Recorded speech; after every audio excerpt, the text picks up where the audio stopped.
Hello everyone, I'm your host Daren Jaime, and today is Wednesday, August 9th. Of course, you're watching Open, a live program that brings the Bronx and New York City straight to your TV set.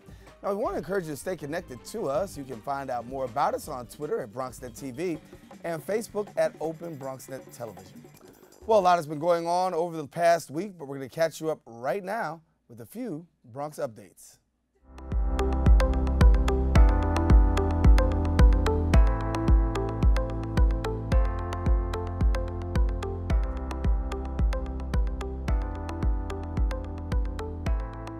Well, 10 Bronx housing developments will soon be receiving a new facelift. $7 million in capital funding will go to housing developments across the Bronx, creating more than 1,500 affordable units right here in our borough. Now, as a part of the plan, it'll include $500,000 to be awarded to New Destiny Housing that will house domestic violence survivors and $750,000 for Second Farm Housing, a project that will help the formerly homeless in partnership with Catholic Charities. The announcement was made by Bronx Borough President Ruben Diaz Jr. as part of his capital budget initiative, who said, quote, "This year's allocations will help a wide range of individuals find and keep an affordable home. I look forward to continuing to build on these great successes in our housing sector as our borough continues its positive transformation."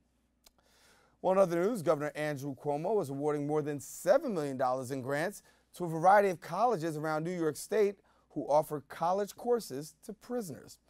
The Cuomo administration says that the plan should create classes for about 2,500 inmates that will be financed from money from large bank settlements. Now, the governor has been eager to expand educational programs in prisons, saying that about 1,000 inmates currently take college-level classes.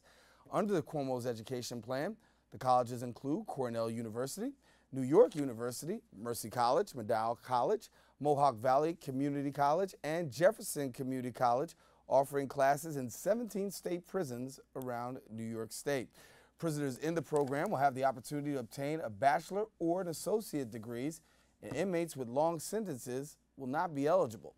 Courses are set to start in September and will cover a wide range of subjects, including math, science, and philosophy. Well, as part of Breastfeeding Week, city officials unveiled 5 lactation pods installed in 5 public buildings that will offer new mothers a comfortable place to nurse in all 5 boroughs. Now, the 20,000 pods were placed in neighborhoods where rates of breastfeeding aren't encouraged, according to Health Commissioner Dr. Mary Bassett.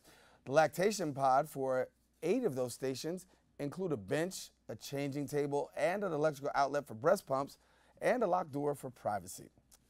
The Bronx Zoo is one of the areas in the Bronx that does have a lactation pod for mothers to use. Now, to find a lactation pod or a public breastfeeding room, visit the DOH's website.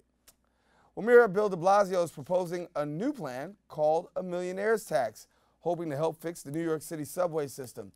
The Millionaires Tax would, tax about 32,000 people in the city who earn about $500,000 a year. And if the plan goes through, legislation would generate $700 million a year.